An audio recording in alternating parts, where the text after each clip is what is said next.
In today's tip from coffeebreaktraining.com, we're going to look at inserting functions into Excel. So let's suppose I want to calculate the average of these three figures that we've got here. I'm going to use the Insert Function button, which lies just next to the formula bar in Excel 2003, 2007 and 2010.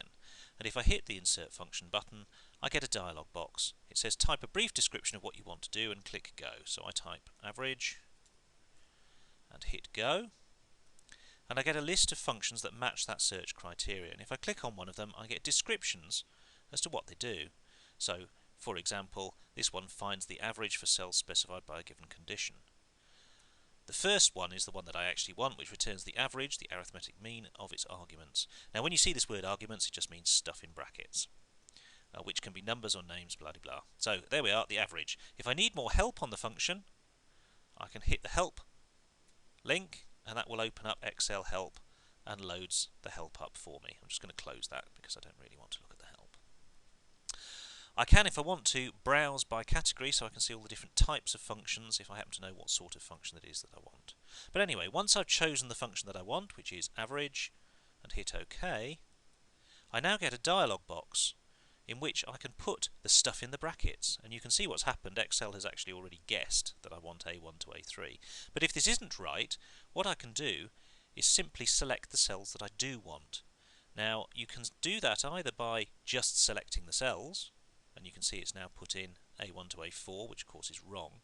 Or if this dialog box gets in the way, you can collapse it with this button here, and that makes the dialog box small so it gets out of the way a bit. And then you can highlight the range that you do want. Now you have to watch out. You can see what's happened here. What's happened here is that I already had something in this dialog box, and I've highlighted something else, and it's put in the old thing plus the new thing. So if you're re-highlighting, it's a very good idea to highlight what's in the box that you're entering first, and then highlight what you want, and it then replaces what was there before. So A1 to A3. Once you've finished with this, you'll see this box has another button at the end of it, and that'll take me back to the dialog box. So here we are now in the Insert Function dialog box. It tells me the numbers that I'm using, and I can put more into these sections here if I want to. It tells me how it works, it tells me what the answer that I'm going to get is, and down here it tells me what the answer, and I have a link to the help function. So it makes it much easier to fill in the things in the brackets inside these functions. So there we are, that's the Insert Function dialog box. You see it's put in the function name, the brackets, and the things in the brackets, and we didn't have to worry about how to write it. It did all that for us. If you ever want to edit it in the function dialog box, you can just select the cell, hit the button again, and it takes you back to the same dialog box, so you can then go back and adjust it.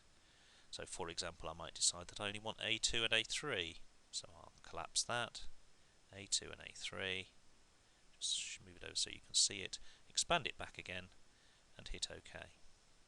So there we are, Insert Function dialog box. coffeebreaktraining.com. IT training, one cup at a time.